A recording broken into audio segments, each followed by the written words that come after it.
A big hello to my YouTube family. Welcome to Diva Classes. This is Divya Vadwani, your English teacher. Today we'll be studying Character Analysis Part 2, जिसमें हम लोग Story of an Hour, B. Wordsworth और Fritz के Character Analysis करेंगे. Okay, we already did the Part 1. तो अभी हम लोग Part 2 करेंगे. सबसे पहले starting with the character Fritz. अब Fritz में mainly two characters were there. ठीक है. The third one, that is Fritz खुद.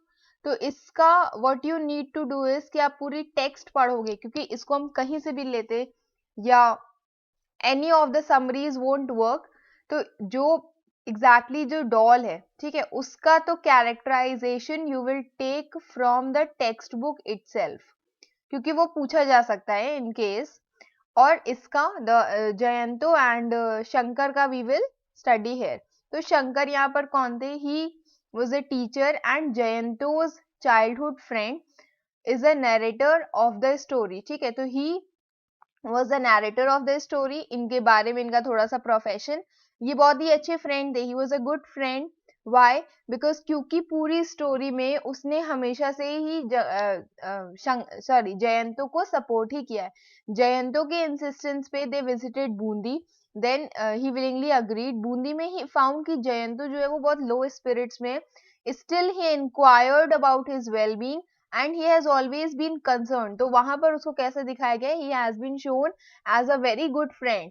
Second, इसको बहुत डीप में आई एम नॉट टेकिंग, क्योंकि ऑलरेडी आप स्टोरी पढ़ चुके हो, नहीं तो ये जो वीडियो है वो 4 घंटे का बन जाएगा. ओके, तो the main text you need to understand from the text part itself, जहां पर एक्सप्लेन किया गया है. And here I will only be giving you a brief कि उस स्टोरी में उस पर्टिकुलर कैरेक्टर है कैसा. He is shown as a caring man. Narrator जो है he was concern about his friend. Who friend? It was Jayanto. उसकी anxiety and worry इसको भी ट्रबल कर रही थी. To make him comfortable he even thought of giving him the tranquillizers he had brought with him. ठीक है, तो वो उसको भी सोच रहा था कि उसको भी हम वही ट्रैंक्विलाइजर्स दे दे जिसके जो वो अपने लिए लेकर के आया है. एंड ही कुडंट स्टैंड, वो ये चीज देख नहीं सकता था that Jayanto was looking morose in such a beautiful place. He was looking sad. वो उस जगह को enjoy नहीं कर पा रहा था. And Jayanto's odd restlessness worried Shankar also. Then next is he was a man guided by curiosity. आप इस पूरे टेक्स्ट में ये देखोगे, तो पूरी टेक्स्ट बुक में या पूरी स्टोरी में ये देखोगे that he is very much practical in nature and he is very much curious also. Though he agreed to visit Bundi with Jayanto, his choice of place did puzzle him. ठीक है, कि भले वो हाँ बोल दिया था, बट जो उसकी चॉइस ऑफ प्लेस थी उसने इसको भी बहुत ज्यादा कंफ्यूज करके रख दिया था कि why that particular place only. His puzzled mind was settled only when he was told कि जयंतो एज अ चाइल्ड यहाँ पर आ चुका है एंड उसको यहाँ पर वापस आना था जस्ट टू सी कि उतने सालों में उस जगह ने कितना ज्यादा चेंजेस किया है.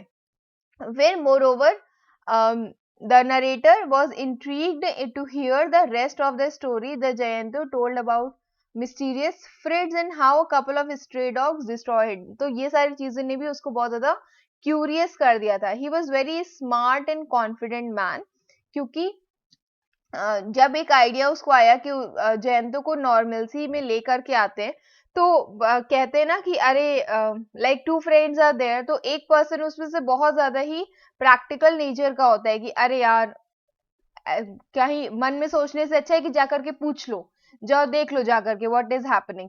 और यहाँ पर जयंतो इज अ पर्सन जो everything he used to keep in his heart only. तो he proposed to dig out the ground where the doll had been buried and Jayanto could see all that was left of the doll, और it would then help him to get rid of weird notion. जो उसके दिमाग में उटपटांग ख्याल आ रहे थे उन सारी चीजों से बाहर निकालने के लिए it was just the option कि वो क्या करे, वो उसकी डॉल को बाहर निकाल दे. Then next one is light hearted man. Light hearted man में he was very cheerful man. Like his friend वो बहुत ज्यादा serious नहीं था. When the gardener with a sense of humor asked that कि क्या वहां पर कोई treasure है, कोई खजाना है जो छुपा हुआ है, तो if so whether he would get the share. Narrator found it amusing and laughed. Jayanto on the other hand wasn't amused at. अब a bit also.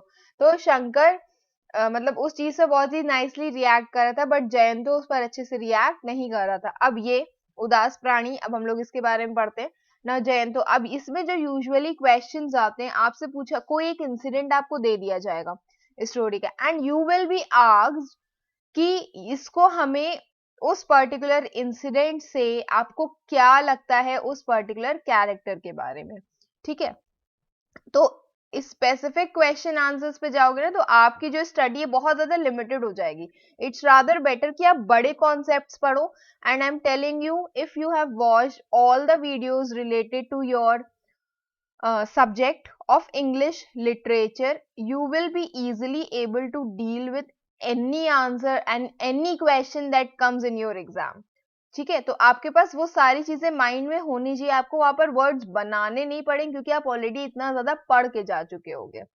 तो अंडरस्टैंड दैट कॉन्सेप्ट की मतलब बच्चे पूछ रहे थे कि मैम कैरेक्टर्स आर इम्पोर्टेंट, तो यूजुअली क्वेश्चंस ऐसे ही आते हैं. आपको दो पार्ट्स में एक हिस्सा दिया जाएगा, इंसिडेंट पूछा जाएगा, फिर पूछा जाएगा कि इस इंसिडेंट से आप इनका क्या कैरेक्टर एनालिसिस कर सकते हो.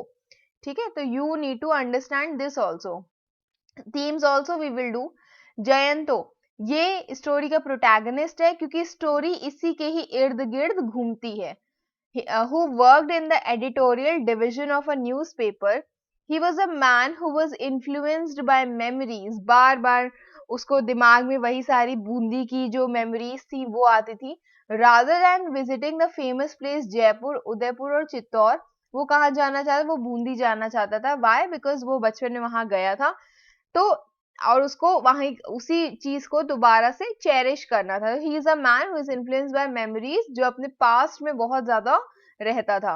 He was quiet and lost, and he was somewhere lost in his past. Nostalgia जिसे कहते हैं कि आप अपने उस चीज से बाहर ही नहीं निकल पा रहे हो. ठीक है, you just keep thinking about that particular time period. तो he was also the same. Then he was a single child. He was the only child of his parents, and due to which he had lots of toys when he was young. So he was loved and pampered because his parents gave him everything he wanted. Jayanto was not only loved but he was loving also. When he got Fritz, he used to spend all his time with him. ठीक है, क्योंकि उसके पास कोई और partner, कोई और friend, कोई और सिबलिंग नहीं थी बचपन में, तो वो अपने जो डॉल थी फ्रिट्ज, उसके साथ ही बहुत ज्यादा बातें करता था. And he used to spend long hours with that particular that particular doll also. उसके बाद next is sensitive. Sensitive क्या कहता है? That he was a very sensitive soul. He was deeply attached to Fritz. वो अपनी doll को जब protect नहीं कर पाया तो he buried Fritz, मतलब उसको नाइसली फ्यूनरल सेरेमनी करके उसको बरी कर दिया उन लोगों ने. And his sensitive self continued to be anxious even 31 years later, कि इतने सालों के बाद भी वो उतना ज्यादा सेल्फ कॉन्शियस था चीजों को लेकर के कि बहुत ज्यादा अगर कोई उसके बारे में, जैसे especially in terms of Bundi if we say, तो वहां वो गया था तो उसको वहां की मेमोरीज बहुत ज्यादा याद आ रही थी. ठीक है, नाउ सम ऑफ जयंतोस कैरेक्टरिस्टिक्स यहाँ पर क्या है, that he was a man of strong with strong senses, कि कोई वहां से मूव किया तो उसको समझ में आया कि ओके कोई there was someone. He was a diffident man even though he seemed to be like his friend's idea of digging the ground himself of to weird notions. He was very much reluctant. वो उस चीज पर बहुत ज्यादा मतलब reluctant था कि नहीं यार ऐसा नहीं करते हैं हम लोग. He did not accept the idea immediately and was concerned कि ये जो है irrelevant है, जरूरी नहीं है. और वो क्वेश्चन जैसे पूछ रहा था कि डिगिंग करेगा कौन. ठीक है, उसके बाद मतलब उसको इस चीज से मतलब नहीं था कि what will come out, but he was more concerned कि who will do digging. Then B Wordsworth we will study. B words में अगेन मेनली दो कैरेक्टर्स हैं, वैसे तो हम लोग बॉयज की मदर के बारे में भी पढ़ेंगे. तो सबसे पहला कैरेक्टर इसमें है बी वर्ड्सवर्थ हिमसेल्फ. तो he is one of this story is one of the short stories in the novel Miguel Street. And this story जो है this gives an account of a quirky and unique character calls himself B Wordsworth, जो खुद को क्या बुलाता है, B Wordsworth बोला। तो सबसे पहले you will write his own reference कि वो ये कहता है कि मैं व्हाइट वर्ड्सवर्थ का ब्रदर हूँ। White Wordsworth is again a reference to the nature poet that is William Wordsworth. तो ये चीज आप इसके बारे में लिखोगे। Black Wordsworth identifies with the poet and says कि वी शेयर वन हार्ट। तो वो क्या करता है, वो उसको तुरंत कह सकते हो कि उससे तुरंत मिंगल होने के लिए वो उसे कहता है that we share one heart, I can watch a small flower like the morning glory and cry and what he had a poet's heart itself. ठीक है, he was a small man who was tidily dressed. तो ये जो part है ये narrator ने खुद उसका स्टार्टिंग में डिस्क्रिप्शन दिया था। ओके फिर जिसमें वो कहता है कि वो बहुत ही ज्यादा अच्छी अंग्रेजी बोल लेता है। तो ये उसका फिजिकल अपीयरेंस है जो आपको इसमें बताना है, जो बहुत नाइसली ड्रेस्ड था। उसके बाद he used to love nature. तो wherever he is being shown as watching ants, scorpions, centipedes, just like the poet Wordsworth, he called himself the greatest poet in the world. So he also used to call himself as the greatest poet in the world. Okay, then B. Wordsworth, he formed a friendship with the narrator and उसने ये भी बोला कि he had written a greatest poem about mothers जो उसको cell करना चाहता है वो। फिर B Wordsworth, he was a very caring and sensitive person. यहाँ पर ना बहुत ज्यादा सीरीज में चीजें नहीं गई हैं, आप बहुत ज्यादा कुछ नहीं ब्रिंग आउट कर सकते हो इसमें से। तो B Wordsworth, he was a very caring and sensitive person. वो बहुत ज्यादा प्रोटेक्टिव था द यंग, उसके जो यंग फ्रेंड जो नरेटर है उसके लिए। When the boy's mother beats him, तो वो बॉय को ले जाता है for a walk and asks him to look at the stars so that उसका जो ध्यान है वो वहां से हट जाए। This made the boy forget the his anger and calm down looking at the stars. Boy उसके बाद वो how he was feeling like nothing and at the same time he has never felt so big and great in his life. ठीक है, फिर B Wordsworth possessed the wisdom to realize कि looking at the stars will change the perspective of the boy। वो उसको भी वही same चीजें feel करवाना चाहता था, द ब्यूटी ऑफ नेचर जैसे वो खुद था। Then he was a very sentimental person जिसने बहुत ज्यादा लाइफ में, मतलब आप उसकी बातों से समझ सकते that he has faced a lot of tragedy. His wife and unborn child had died and he preserved the flowers and trees in the yard in his wife's memories। तो ये भले लास्ट में उसने बोला था that this is wrong but this could be true, क्योंकि उसने एक स्टोरी बताई थी जो खुद ही उस बहुत ज्यादा रेलेवेंट थी। देन बी वर्ड्सवर्थ को एक पास एक यूनिक जील है for life. He does everything as if he is doing it for the first time. जैसे आइसक्रीम भी खा रहे तो एज इफ कि he is very much nicely having that ice cream की फर्स्ट टाइम ही खा रहे। इवन बाइंग एन आइसक्रीम भी उसके लिए बहुत ज्यादा इंपॉर्टेंट थिंग थी। ओके फिर बी वर्ड्सवर्थ के पास he was the ambition, he had the ambition to venture to write the greatest poem in the world। तो उसका एक ambition था कि वो लाइफ में एक बहुत ही अच्छी पोएम लिखना चाहता था and he realize he was dying. तो उस टाइम पर वो अपने जो उसका नैरेटर था उसको ये सब बस इतना बोलता है कि जितनी भी कहानी मैंने तुम्हें बताई है वो सारी चीजें झूठ है। और वो ये इसलिए करता है क्योंकि वो उसको जितने भी रियलिटीज है उन सब से, मतलब प्रॉब्लम से दूर रखना चाहता था। ही was a father figure, he was a mentor, he was a guide in the life of the boy. It is likely कि वो जो he told the boy that he had made up those things क्योंकि he did not want the boy to be hurt, he wanted the boy to forget him। वो actually में चाहता था कि ये सारी चीजें झूठ है और बॉय जो है ये सारी चीजें जल्दी से भूल जाए। तो he has emerged as a sensitive, kind and loving person in the heart of the poet।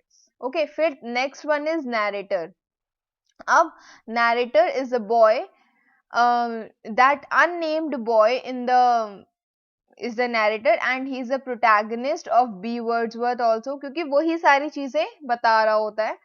Then at the beginning of the story कहीं पर you will also find कि B Wordsworth खुद एक protagonist है। ठीक है, तो बट इवेंचुअली वो चीजें इसी के ही इर्द गिर्द घूमती हैं वहां पर। सो इसीलिए आई विल कंसिडर कि बॉय ही मेन प्रोटैगनिस्ट है, else you can have a nice search also on it. At the beginning of this story he is shown as an unremarkable young man जो अपनी mother के साथ Miguel street में रहता है. He describes his mother and the way she helps poor people but never mentions his father. अपने father के बारे में या अपने किसी भी सिबलिंग्स के बारे में नहीं मेंशन करता है. Why? मतलब it could be the reason that he is somewhat lonely. His lives in deference to his mother and never expresses sadness. कि वो उससे कभी sadness नहीं express करता है कि he misses his father. वो बहुत ज़्यादा generic young man है who is in danger of slipping into the mundane of routine morning modern life. तो वो एक normal आम इंसान है जो जिसको ऐसा लगता है कि मैं डेली रूटीन में बहुत ज्यादा फंस जाऊंगा. देन उसकी जो मीटिंग थी वर्ड्सवर्थ के साथ उस this has change his life to a lot. ठीक है, तो the boy learns to identify and appreciate the poetry. मतलब जो पोएट्री थी उसको वो समझता है कि हाँ खुशी खुशी उसको वो अप्रिशिएट करता है कि how beautiful the things are and I can enjoy each and everything in the nature. At first, जो boy है, he describes the bees as uninvited guests in the family home. Obviously, they are uninvited guests. And after he sits and watches them with Wordsworth, he gains an appreciation for their intricate beauty. कि उसको समझ आता है कि how beautiful these bees are. फिर at the same time, उसकी जो curiosity है, वो भी बहुत ज़्यादा थी बी वर्ड्सवर्थ के लिए. B Wordsworth his interest in what B. Wordsworth has to say reflects his openness to the world and to others. मतलब बहुत ही ज़्यादा nicely वो comfortable हो गया था B. Wordsworth के साथ. Even though he could be shown as an introvert, but here he was shown as a person who was open to everyone. फिर central to his friendship with B. Wordsworth is also his ability to experience wonder. जब भी when he gazes the stars with B. Wordsworth and he shared with him his project. तो उस time पर वो बहुत ज़्यादा curious हो गया था कि अच्छा वो जो पोएम है वो कब लिखी जाएगी एंड ऑल. ओके, कई सारे इंस्टेंसेस में he is changed and depend by the experience. उसका भी एक अपना पर्सपेक्टिव है. तो व्हेन ही स्टार्ट्स डाइंग इतना ज़्यादा वो उससे अटैच हो चुका था कि वो he could have cried. Then he is compassionate. He weeps out of pity जब वो अपने फ्रेंड को मरते हुए देख रहा था. लास्ट में while in the beginning of the story he sees the world in mostly fresh and innocent way. Eventually वो कैसा बन जाता है, आपने ये ट्रांजिशन उसका देखा होगा, एक क्वेश्चन इससे भी बन सकता है. तो उसमें भी you can write these things also. He suggest a growing awareness of the more difficult realities of human existence. Okay, उसके बाद उसकी मदर के बारे में थोड़ी सी चीजें बताई गई हैं कि उसकी मदर जो है वो 2 ओकेजन्स पे अपीयर करती है. स्टार्टिंग में जब भी वर्ड्सवर्थ आते हैं तब उस टाइम पर she treats him with suspicion. वो सोचती है कि कौन है, यहाँ पर क्यों आया है. और वर्ड्सवर्थ जो है व्हेन ऑफर करता है कि वो मदर को मतलब पोएम जो है वो सेल करे, तो she seems to treat the boy rather roughly. Boy tells B. Wordsworth कि he likes his mother only when she is not beating. तो इससे ये पता चलता है कि वो कितना ज़्यादा less attached है अपनी mother से and how badly she could treat the child. फिर because there is no mention, father का कोई भी mention नहीं है, तो ये चीज़ possible है that she is raising the child alone और इसी के कारण वो बहुत ज़्यादा स्ट्रेस्ड और इम्पेशेंट वुमेन भी है. बॉय की फ्रेंडशिप जो है बी वर्ड्सवर्थ की, it is maybe in part due to क्योंकि उसका जो इंटरेस्ट है वो अपनी डिफिकल्ट होम लाइफ से दूर भागने के कारण, जस्ट बिकॉज कि he does not want to live in his home, इसके कारण भी he could go and join B Wordsworth company. Okay, फिर है हम लोग की last story, that is the story of an hour. The first one is Louis Millard. तो Mrs Louis Maillard जो है वो इस स्टोरी की मेन प्रोटैगनिस्ट है. प्रोटैगनिस्ट इज अ पर्सन जो मेन रोल में होता है, जिसके इर्द गिर्द स्टोरी घूमती है या पूरी स्टोरी का ही जो सार है वो वही पर्सन होता है। तो जो स्टोरी है of an hour, this is Mrs. Lois Millard is the main protagonist. Chopin describes Mrs. Lois as she is young, she is fair, she has a calm face, जिसकी जो lines है bespoke repression and even certain strength, कि उसको बहुत ज्यादा वो repressed रही है, दबी हुई रही है, और उसके face पे कुछ एक kind of strength भी दिखती है। A woman who faces repression and trace, so यहाँ पर कैसे वो शो की गई है, she could be shown as a woman जो जिसने रिप्रेशन फेस किया हो और अपनी मैरिज लाइफ में बहुत ज्यादा बंधी हुई हो, वो वुमेन जिसके पास इनर स्ट्रेंथ और सेल्फ असर्शन है कि मुझे ये चीज करनी चाहिए या नहीं करनी चाहिए, वो उसके अंदर बहुत ज्यादा है। And she was trapped in her marriage. तो यहाँ पर स्टार्टिंग में कितना क्या बताया गया, that she was an unhappy women जो अपनी अनहैप्पी सी मैरिज में ट्रेस्ड थी, unable to free her self from Brently. अभी तो वो उसको एंड्योर कर रही थी, लेकिन लेटर when he died, तो she said that free free free, तो उससे क्या पता चलता है कि how trapped she was in her marriage. At the news of husband's death, कि जब उसके husband की death हुई, तो she cried at once with sudden wild abandonment, not for a moment she wanted him back, कि भले ही वो उस टाइम पर रोई थी बहुत ही ज्यादा जोर से, बट एक बार के लिए उसके जो स्टोरी उसके अकॉर्डिंग वो उसको वापस नहीं चाहती थी। ये मतलब शो किया गया उसमें as if that she was dominated, उसके ऊपर बहुत ज्यादा इंस्ट्रक्शंस, डायरेक्शंस, कंट्रोल लगाए गए एंड शी वाज एनस्लेव्ड। और वो उसकी वो कौन सी स्टेटमेंट थी जो ये कहती है कि she saw beyond the that bitter moment, कि ये जो बिटर मोमेंट है इसके बाद मुझे एक बहुत ज्यादा लंबी जिंदगी मिल रही है जो सिर्फ उसकी है, जिसके ऊपर किसी और का राइट नहीं है। A strong, she is a very strong and self-asserting woman जो she is identified as a wife and named as Mrs. Millard, but उसकी जो true identity है वो एक strong woman की जैसे, इसीलिए when she learned Bentley's death she became Lois। ठीक है, एक woman जो अवेयर है, अब जानती है उसके खुद के डिजायर्स क्या हैं, वो जानती है कि ये जो फ्री रहना है, this is how necessary from the confines of a repressive marriage. तो इसीलिए ये उसका जो कोट है यहाँ पर यूज किया गया, free body and soul free. तो ये शो किया है कि उसका परसेप्शन लाइफ में कितना है। अब उसको ये चीज समझ में आ रही है कि there would be no powerful will bending hers, कि कोई भी ऐसी पावरफुल पर्सन नहीं है जो उसकी इच्छाओं को मार रहा है, क्योंकि now she is the one जो अपनी लाइफ में बाकी बाहर के एक्सपोजर को वेलकम करती है। And when she was sitting in her room thinking all of this, so she how was she looking, she was looking like a goddess of victory जो इवेंचुअली जीत गया हो, and a feverish triumph in her eyes could be shown, कि हाँ finally she has come out victorious.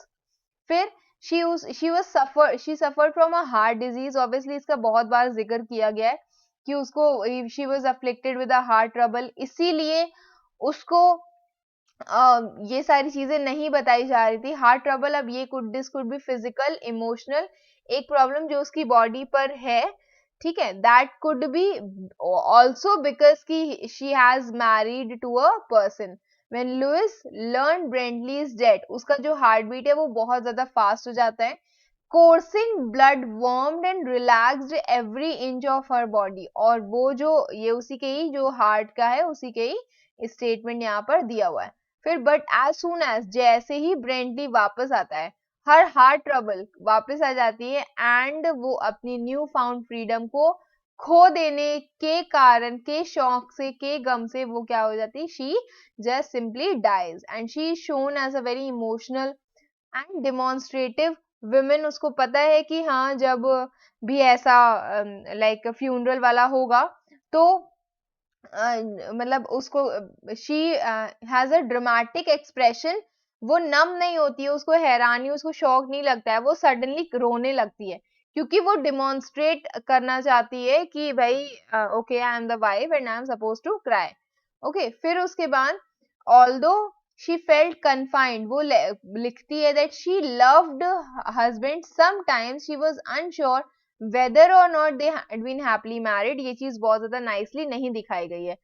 भले ही वो ये भी कहती है कि जब वो उसको देखेगी the kind tender hands folded in death, तो वो दोबारा से रोएगी. उसको ये चीज पता है कि वो क्रूअल नहीं है, वो इमोशनल है. ठीक है, उसको वो चीज हर्ट होगी when her husband is lying there on the floor. when she was alone in his room, she was imagining कि उसके जो future life है वो कैसी होगी, and उसका जो husband है अब वो उसको meaningless लग रहा था, and she was now a woman of her self assertion and found her own freedom, जहाँ पर वो खुद की अपनी आज़ादी ढूंढ लेती है. Then next one, Josephine and Richards यहाँ पर शो किए गए हैं. तो जोसेफीन लुइस की सिस्टर, ब्रेंटली मिलार्ड्स फ्रेंड. ओके, रिचर्ड्स तो थे, तो यहाँ पर हम इसकी पहले जोसेफीन की बात करते हैं.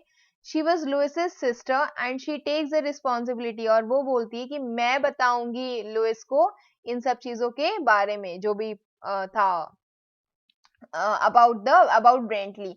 तो उसका यहाँ पर कैसा शो किया गया है. She represents a representation of a larger cultural voice which treats Louis like an innocent and helpless woman. कहीं पर उसने उसका सपोर्ट के जैसे नहीं शो किया गया, उसको ऐसे शो किया गया ओके मतलब लुइस बहुत वीक है तो मैं उसको संभालूंगी. She is representing a larger cultural voice here. On the surface वो बहुत ज्यादा जेंटल अप्रोच है that seems to come from a place of love and caution. ये भी दिखाती है that she was deeply ingrained patriarchal view values in the world of the story. की मतलब यहाँ पर बहुत ज्यादा पेट्रियार्कल चीज शो की गई है कि ओके अब उसकी लाइफ एकदम खत्म हो चुकी है लुइस की, तो मतलब बहुत ज्यादा प्रॉब्लम होने वाली है उसको, एंड जोसेफीन ऐसे शो की गई है कि प्रॉब्लम के बाद मैं उसको सपोर्ट करूंगी.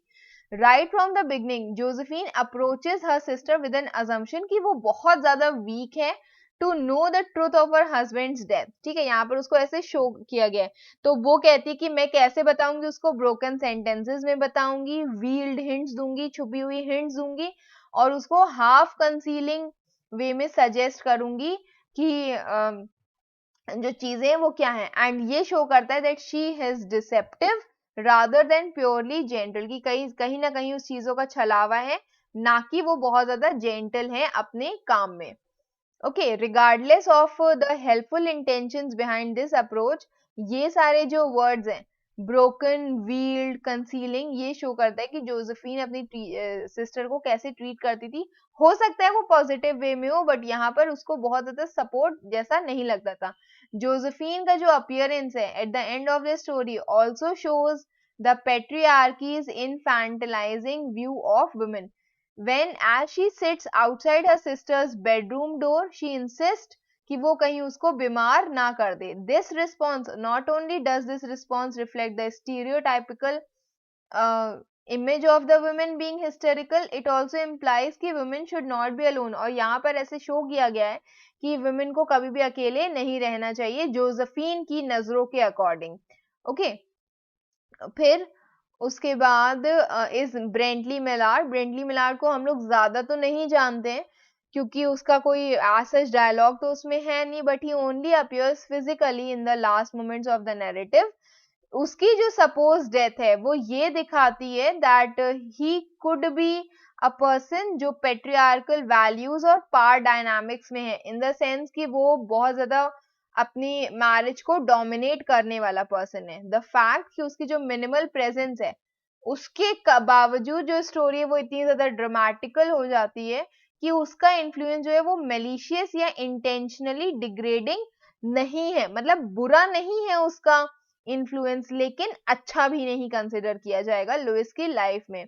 लुइस एक्नॉलेजेस कि ब्रेंटली जो है he never looked save with love upon her except, मतलब उसने जब भी देखा होगा लुइस को वो प्यार से ही देखा होगा, and he always treated her with kindness. ये कैरेक्टरिस्टिक जो है वो समवॉट शो तो यही करता है कि हाँ he could be a nice person there.